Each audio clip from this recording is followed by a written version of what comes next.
ડભોઈ પંથકમાં પાટીદાર સમાજના બે જૂથો વચ્ચે થયેલી મારામારી બાદ નોંધાયેલી પોલીસ ફરિયાદ મામલે શ્રી સરદાર પટેલ સેવા દળ મેદાનમાં આવ્યું છે।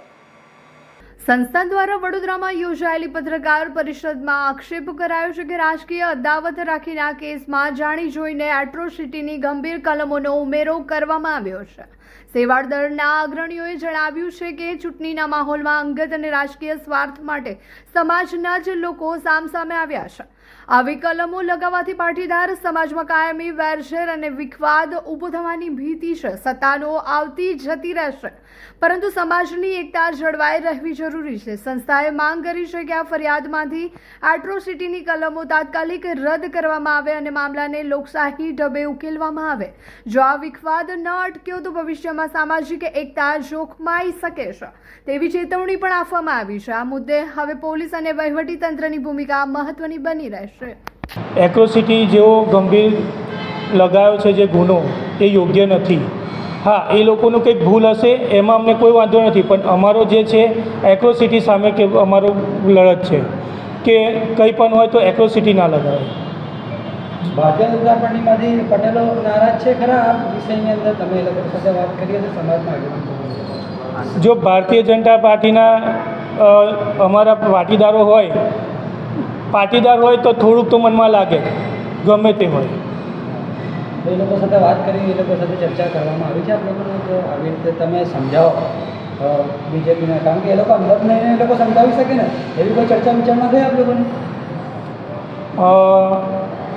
એવી કોઈ ચર્ચા અમે હમણાં બધા અગ્રણીઓ ભેગા થઈને વાત થઈ હતી। આ જે થઈ રહ્યું છે ખોટું જ છે। હું એવું નથી કહેતો કે પાટીદાર અમારા આ બાજુના જેની પર જે લાગ્યા છે એ પણ બધા એ છે, એમને પર બી કમ્પ્લેટ છે, પણ આ જે ગુનો લગાવ્યો છે ને એ બહુ ખોટી રીતે લગાવ્યો છે। ફરિયાદના લીધે પાટીદાર સમાજની અંદર અમારા વિખવાદ વધી ગયા છે। આજે સમાજ વિરુદ્ધ સમાજ થઈ રહ્યો છે। એ ઘટનાને રોકવા માટે આજે અમે પત્રકાર પરિષદ યોજી છે કે ભાઈ સમાજના અગ્રણીઓની વાત એવી છે કે આ ફરિયાદ દૂર કરવામાં આવે કલમમાંથી, એવી અમારી પાટીદાર સમાજ અને શ્રી સરદાર પટેલ સેવા દળ એના સમર્થનમાં પણ ઉતર્યું છે કે ભાઈ આ ગંભીર પ્રશ્ન છે। એટ્રોસિટીની ફરિયાદ તમે દાખલ ના કરો, લોકશાહીનો પર્વ છે તો લોકશાહી રીતે ઉજવો અને અંદર સમાજ ના તૂટે એનું પણ ધ્યાન રાખો। દરેક પક્ષમાં પાટીદાર સમાજ છે તો એમને પણ આપના માધ્યમથી કહેવા માંગીશ કે તમે પણ આના વિશે થોડું વિચારો કે સમાજ તૂટવો ના જોઈએ।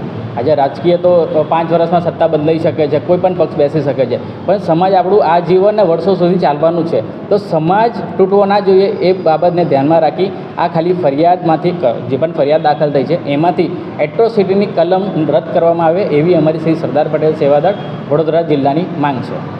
ખરેખર રાકેશ પટેલ જે વ્યક્તિ છે એ પહેલાં તો પરમ મારા મિત્ર છે અને પછી એ કોઈ પાર્ટીના કેન્ડિડેટ છે કે કોઈ ઉમેદવાર છે। એ વ્યક્તિને હું જાણું છું ત્યાં સુધી કે દરેક સમાજને એક સાથે હાથ પકડીને ચાલનારો વ્યક્તિ છે। જ્યારે રાકેશભાઈ માટે હું આવ્યો છું આજે કહેવા માટે કે રાકેશભાઈ એવા વ્યક્તિ છે કે જે સમાજને જોડીને ચાલનારા માણસ છે। હા, એમને જે કંઈ કર્યું છે, જે કંઈ થઈ ગયું છે એની માટે બી એ ખોટું છે, પણ એનો માટે આવી સજા કે આવી ગંભીર ગુનાની અંદર જે ફસાવવામાં આવે છે એ વસ્તુ તો ના જ ચાલે। તો આજે દરેક વ્યક્તિને મારું એક જ વસ્તુ કહેવું છે કે એ રાકેશભાઈના સપોર્ટ માટે હું આવ્યો છું કે આવા ગંભીર ગુનાની અંદર જ્યારે ફસાશે, દરેક જગ્યાએ દરેક વ્યક્તિઓ આવી રીતે ફસાવતા રહેશે તો સમાજ જશે ક્યાં? આજે એટ્રોસિટી જેવા ગુનાની અંદર જો ફસાયા છે તો હું ખાલી પાટીદાર સમાજની વાત નથી કરી રહ્યો, અહીંયા આવ્યો છું સુવર્ણ સમાજની જ્ઞાતિ માટે। એ સમાજ જશે ક્યાં? આવી રીતે જો આવા ગુનાની અંદર ફસાવતા રહેશે સુવર્ણ જ્ઞાતિને તો આપણો સમાજ જશે ક્યાં? આવા કાયદાને જે પ્રોત્સાહન આપે છે એ કોણ છે? સત્તામાં બેઠેલા આગેવાનો છે, વ્યક્તિઓ છે। તો પ્રજા, સુવર્ણ જ્ઞાતિ એ જશે ક્યાં? પાટીદાર સમાજ જશે ક્યાં?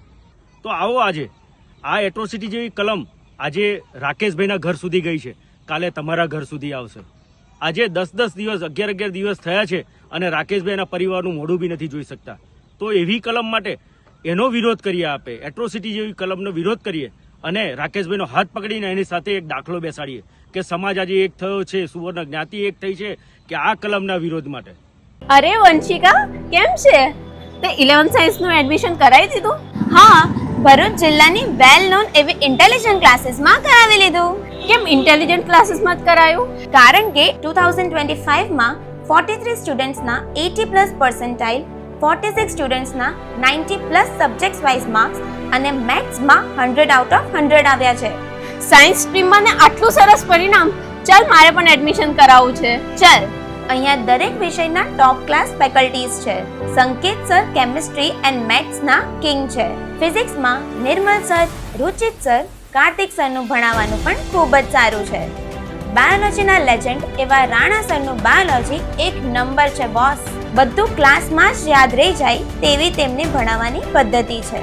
રેગ્યુલર વીકલી ટેસ્ટનું ઝડપી પરિણામ અને સાથે સાથે ઇન્ટેલિજન્ટ ક્લાસીસમાં રિવિઝન પેટર્ન પણ જોરદાર છે. વિદ્યાર્થીઓને સપોર્ટ આપી અને MCQsની સૌથી વધારે તૈયારી એક્ઝામના છેલ્લા દિવસ સુધી કરાવવામાં આવે છે. અહીંયા 35 માર્ક્સ પ્રાપ્ત કરનાર વિદ્યાર્થીઓને 78 માર્ક્સ, 95 માર્ક્સ સુધી પહોંચાડ્યા છે. આજે ઇન્ટેલિજન્ટ ક્લાસીસના વિદ્યાર્થીઓ NIT, મેડિકલ કોલેજ અને ગુજરાતની વેલ નોન ગવર્મેન્ટ એન્જિનિયરિંગ કોલેજમાં એડમિશન પ્રાપ્ત કર્યું છે. એડમિશન્સ માટે વિઝિટ કરો 203-204-253 સેકન્ડ ફ્લોર, સરદાર શોપિંગ સેન્ટર, શક્તિનાથ, ભરૂચ.